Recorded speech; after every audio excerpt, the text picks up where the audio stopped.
نکلے تیری تلاش میں۔ سیاحت نامہ۔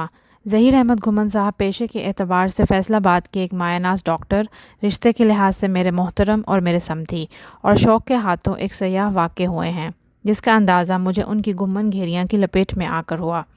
ان کی یہ دلچسپ اور معلومات افزا مشاہداتی اور سیاحتی تحریر پڑھ کر گاہے حیرت ہوئی، گاہے مسرت ہوئی۔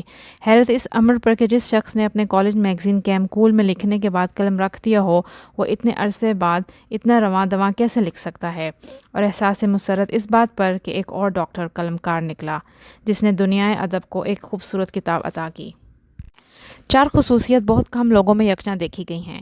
الحمدللہ کہ خاندان ظہیر میں صورت، سیرت، لیاقت اور دولت سب موجود ہیں، اور پانچویں صرف سادگی اور چھٹی خوبی عاجزی و انکسار اس خاندان سے محبت میں اور اضافہ کرتی ہے۔ قائرین کو یہ جان کر حیرت ہوگی کہ یہ کتاب بغیر کسی ڈائری یا نوٹس کے لکھی گئی ہے، محض تصاویر اور یادداشت کے سہارے۔ سفر نامہ کے ضمن میں اسکول کے زمانے میں ابن بطوطہ کے نام سے تعارف حاصل ہوا تھا۔ ہمارے نصاب میں ان پہ کوئی مضمون بھی شامل تھا، پھر بڑے ہو کر کئی دیگر سفر نامے پڑھنے کا اتفاق ہوا۔ حکیم سعید صاحب کا سعید سیاح بھی کافی طویل تھا، وہ جہاں بھی جاتے واپس آ کر سیاحت کا حال ضرور لکھتے ہیں۔ ہمارے ہاں بہت سے سفر نامہ نگار ایسے بھی ہیں جنہوں نے اپنے گھر میں بیٹھ کر محض کتابوں اور فرضی قصے کہانیوں کے بلبوتے پر سفر نامہ لکھ مارا۔ گھمن گھیریاں اس لحاظ سے ان سب نقائص سے پاک ہے۔ مصنف نے جو دیکھا، جہاں دیکھا، اسے حقیقی مگر دلچسپ انداز میں بیان کر دیا۔ ان کی اولاد میں سب سے بڑے بیٹے ڈاکٹر عمر ظہیر گھمن ہیں اور سب سے چھوٹی مریم گھمن ہیں، اور یہ سب امریکہ میں اپنی لیاقت و ذہانت، امانت و صداقت کے جوہر دکھا رہے ہیں۔ ڈاکٹر عمر گھمن بھی ماشاءاللہ قابل رشک بیٹا اور داماد ہیں۔ یہ میری بیٹی ماریہ انور کے ہمسفر اور رفیق حیات ہیں۔ یہ ظہیر بھائی کے شوق سیاحت کی باتیں کرتے ہیں۔ بہت سال پہلے تقریباً 4-5 رمضان انہوں نے عمر بیٹے کے پاس گزارے ہیں۔ کئی ماہ قیام کرنے کے ساتھ ساتھ سیر بھی جی بھر کر کرتے۔ عمر بیٹا ہر سال ان کے امریکہ پہنچنے سے پہلے ہوم ورک کر لیا کرتا کہ اس سال ابو کو کہاں کہاں لے کر جانا ہے، کتنے روز کہاں قیام کرنا ہے۔ سچ ہے نیک اولاد اور خدمت گزار بہویں بھی اللہ رب کریم کی بڑی نعمتوں میں سے ایک ہیں۔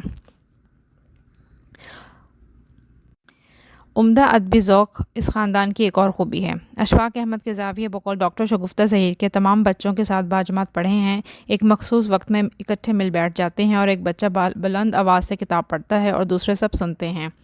بعد میں متعلقہ کتاب پر اپنی اپنی رائے دیتے ہیں۔ والدین رہنمائی کرتے ہیں۔ اس طرح گھر میں بھی ادبی محفل کا انعقاد ہو جاتا ہے۔ دونوں میاں بیوی پاکستان اسلامک میڈیکل ایسوسی ایشن کے رکن ہیں، جسے پیما کہتے ہیں۔ چنانچہ گھر میں تمام افراد جادہ صراط مستقیم کے راہی ہیں اور نہایت سکھ چین سے صرف اپنے لیے نہیں جیتے بلکہ دوسروں کی خوشیوں کا سامان بھی کرتے ہیں۔ کسی شاعر نے شاید انہی کے لیے شعر کہا ہے: ایسے کہاں ملے کہ محبت رسیدہ لوگ، کرتے رہو ہماری زیارت کبھی کبھی۔ زیارت سے یاد آیا اس کتاب کا آخری باب ہم خواتین کے لیے خاصے کی چیز ہے۔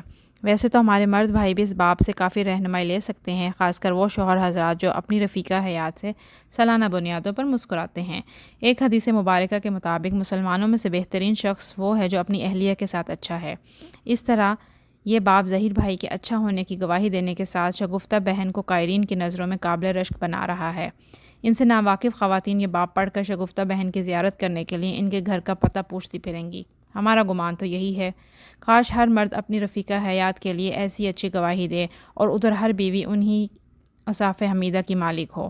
بہرحال ایک خوبصورت کتاب آپ کے ہاتھ میں ہے، اسے پڑھیے، خریدیے، دوسروں کو تحفہ دیجیے اور گھر بیٹھے ڈالر خرچ کیے امریکہ کی سیر کرائیے۔ فرزانہ چیمہ۔